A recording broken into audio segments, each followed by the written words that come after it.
नमस्कार, सत श्री अकाल, अस्सलाम वालेकुम जनाब। कैसे हो आप सब? I hope so guys you all are doing absolutely great and fine. So we are back again with the new reaction video एंड आज की वीडियो है कोई टॉप ऐसे 5 मुस्लिम साइंटिस्ट हैं जिन्होंने भाई दुनिया ही बदल डाली थी। कि ऐसे कौन से मुस्लिम वैज्ञानिक थे जिन्होंने दुनिया बदल डाली थी। भाई देखते हैं ऐसी कौन सी उन्होंने खोज करी थी, क्या चीज़ उन्होंने देखी थी। तो भाई देखते हैं ऐसे कौन से 5 वैज्ञानिक है भाई। सो वीडियो प्ले करते हैं, फिर करते हैं बाकी बातें डिस्कस। कुरान की सबसे पहली आयत कहती है कि पढ़ो अपने रब के नाम से, और मोहम्मद सल्लल्लाहु अलैहि वसल्लम ने कहा था कि इल्म हासिल करो। इल्म हासिल करने के लिए अगर तुम्हें चीन भी जाना पड़े तो जाओ। इन दो बातों से मालूम होता है कि इस्लाम में एजुकेशन या इल्म पर किस हद तक जोर दिया गया है। खुद कुरान में लगभग 1000 से ज्यादा ऐसी आयतें हैं जो साइंस से रिलेटेड हैं। कुरान को ही आधार बनाकर मुसलमानों ने हर क्षेत्र में इल्म हासिल किया और वे बड़े बड़े वैज्ञानिक बनते चले गए।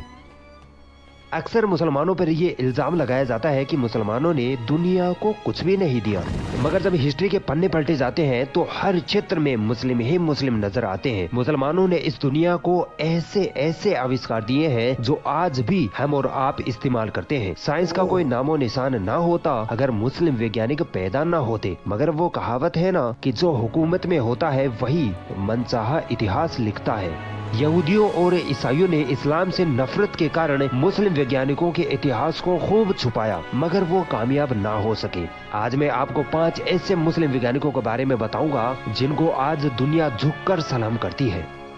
मोहम्मद अल-गफीकी। दोस्तों, आपने मोतियाबिंद बीमारी के बारे में तो जरूर सुना होगा। इसमें आंखों के आगे एक सफेद जाला सा आ जाता है जिसकी वजह से धुंधला दिखाई देने लगता है। आपको ये जानकर हैरत होगी कि आज से लगभग 900 साल पहले ही एक मुस्लिम वैज्ञानिक और डॉक्टर मोहम्मद अल-गफीकी ने इस बीमारी का सटीक इलाज करके दिखा दिया था। अल-गफीकी ने इस बीमारी के इलाज के लिए एक ऐसे इंजेक्शन या सुई का आविष्कार किया जिसको आंखों के लेंस में घुसोकर उस सफेद जाले को निकाला जा सकता था। सोचिए, 900 साल पहले आंखों में सुई घुसोकर बीमारी का इलाज कर देना कितनी हैरत की बात थी। मोहम्मद अल-गफीकी आई स्पेशलिस्ट थे और मेडिकल फील्ड में उनका बहुत बड़ा योगदान रहा है। चिकित्सा के क्षेत्र में लिखी उनकी किताबों को आज भी वैज्ञानिक उपयोग में लेते हैं। इनकी इस खिदमत और काबिलियत को देखते हुए सन 1965 में स्पेन की गवर्नमेंट ने इनकी 800वीं डेथ एनिवर्सरी पर इनको सम्मान करते हुए इनकी एक प्रतिमा भी लगाई। नासिर अल-दीन तूसी।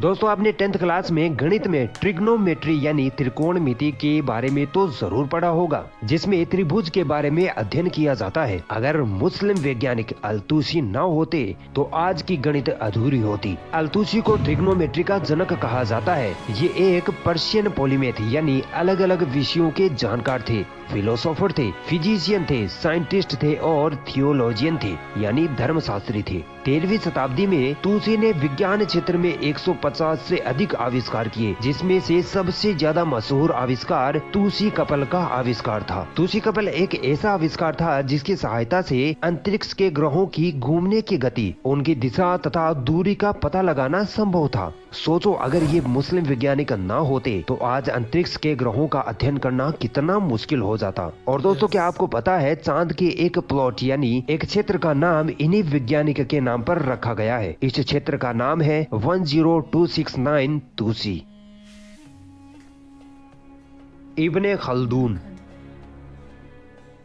मुसलमानों में एक बहुत मशहूर हिस्टोरियन और सोशियोलॉजिस्ट गुजरे हैं जिनका नाम है इब्ने खल्दून। इन्होंने हिस्ट्री और सोशल लॉज पर बहुत सारी किताबें लिखी थी, जिनमें से सबसे ज्यादा मशहूर हुई अल मुकद्दमा, इंग्लिश में इसे कहते हैं इंट्रोडक्शन। इसमें सोशियोलॉजी के कई प्रकार के नियम है जो उस दौर से लेकर आज तक बहुत बेहतरीन नियम माने जाते हैं। इनकी इस किताब की मशहूरता का अंदाजा इस बात से लगाया जा सकता है कि फेसबुक के सीईओ मार्क जुकरबर्ग ने 2015 में इसे अपनी फेवरेट किताब के तौर पर पढ़ा था।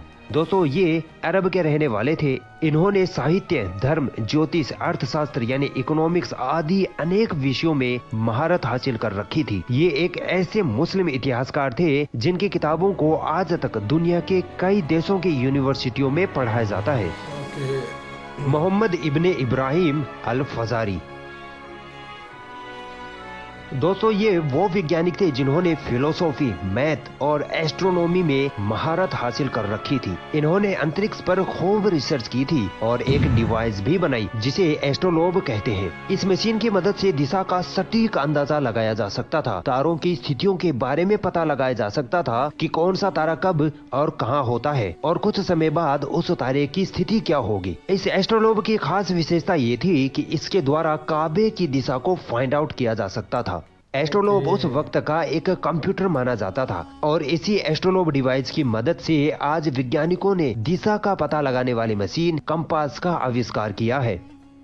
दोस्तों आज से लगभग 1000 साल पहले ही इन्होंने घड़ी का आविष्कार कर दिखाया था। बस वो घड़ी आज की घड़ियों से काफी बड़ी हुआ करती थी। इसे एलिफेंट क्लॉक कहा जाता था। इसके द्वारा रात के समय का पता लगाया जा सकता था कि रात का कितना समय गुजर चुका है और कितना अभी बाकी है। दिन का समय तो सूरज को देखकर पता लगाया जा सकता है कि अभी कितनी दोपहर बाकी है, कितनी देर बाद शाम हो जाएगी। मगर रात का क्या पता लगाया जाए, 11 बजे है या 1 बजे है, क्या फर्क पता लगेगा। मगर 1000 साल पहले ही इस मुस्लिम वैज्ञानिक ने ये डिवाइस बनाकर इस कारनामे को अंजाम दे दिया था। जाबिर बिन हय्यान। अगर किसी सभ्यता या किसी इंसान की उपलब्धियों को गुमनाम करना होता है तो उसका नाम बदल दिया जाता है। ऐसा ही मुस्लिम साइंटिस्ट जाबिर बिन हय्यान के साथ हुआ। अंग्रेजों ने जाबिर बिन हय्यान का नाम बदलकर गेबर कर दिया, जिसकी वजह से सदियों तक ये बात ओझल रही कि गेबर यानी जाबिर बिन हय्यान एक मुस्लिम साइंटिस्ट थे। जाबिर इब्ने हय्यान कोई मामूली साइंटिस्ट न थे। इनको chemistry, astronomy, astrology, medicine and pharmacy, philosophy, physics वगैरह का जबरदस्त इल्म था। आप ये सुनकर हैरान रह जाओगे कि आज हम जो विज्ञान वर्ग में केमिस्ट्री पढ़ते हैं वो इन्हीं की देन है। इनको केमिस्ट्री का जनक, फादर ऑफ केमिस्ट्री कहा जाता है। जाबिर इब्ने हय्यान ने कई प्रकार के केमिकल्स का आविष्कार किया, यहाँ तक कि तेजाब का आविष्कार भी इन्होंने ही किया था। दोस्तों केमिस्ट्री में अलग अलग प्रकार के रसायनों को विभिन्न प्रकार के इंस्ट्रूमेंट्स यानी उपकरणों में मिलाकर जो एक्सपेरिमेंट किए जाते हैं, ये एक्सपेरिमेंट करने का तरीका भी जाबिर इब्ने हय्यान का ही दिया हुआ है। और इन एक्सपेरिमेंट में जो उपकरण इस्तेमाल किए जाते हैं वो जाबिर इब्ने हय्यान ने ही तैयार किए थे, जो आज तक साइंटिस्ट यूज कर रहे हैं। जाबिर इब्ने हय्यान ने केमिस्ट्री को एल्केमी कहा था, मगर बाद में यूरोपीय वैज्ञानिकों ने इसे बदलकर केमिस्ट्री कर दिया ताकि मुसलमानों के आविष्कारों को छुपाया जा सके।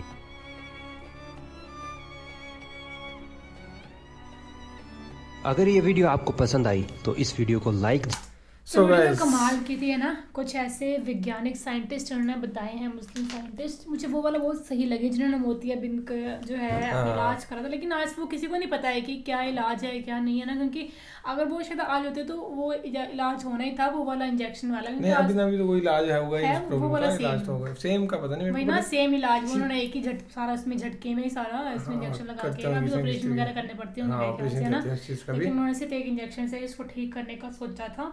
सेकंड में जो चांद वाला कंसेप्ट बताया और कि उन्होंने सारी ग्रेविटी कैसे उसे घूमती है, अब उसकी सारी स्पीड। और दूसरी बात ये है कि मेरी सबसे मेन बात तो ये थी कि भाई मतलब कि ईसाइयों का और यहूदियों का हमेशा यही रहा है कि नीचे दिखाना है मुस्लिम्स को, तो उन्होंने नाम ही बदल दिए थे भाई कि इनके नाम चेंज हुए, लगे कि हमने की है ये प्रिवेंशन या कोई मुस्लिम नहीं था उन्होंने करी थी। सो बाकी ये थी वीडियो, होप सबको वीडियो पसंद आएगी, कमेंट करके जरूर बताना। अपनी वीडियोस में कमेंट्स पढ़ रहा था लेकिन कुछ मेरे को वीडियोस की रिक्वेस्ट दिखती नहीं है भाई आपकी। तो बाकी तो फिलहाल शुरू होना guys, thank you so much for watching the video, मिलते हैं नेक्स्ट वीडियो में।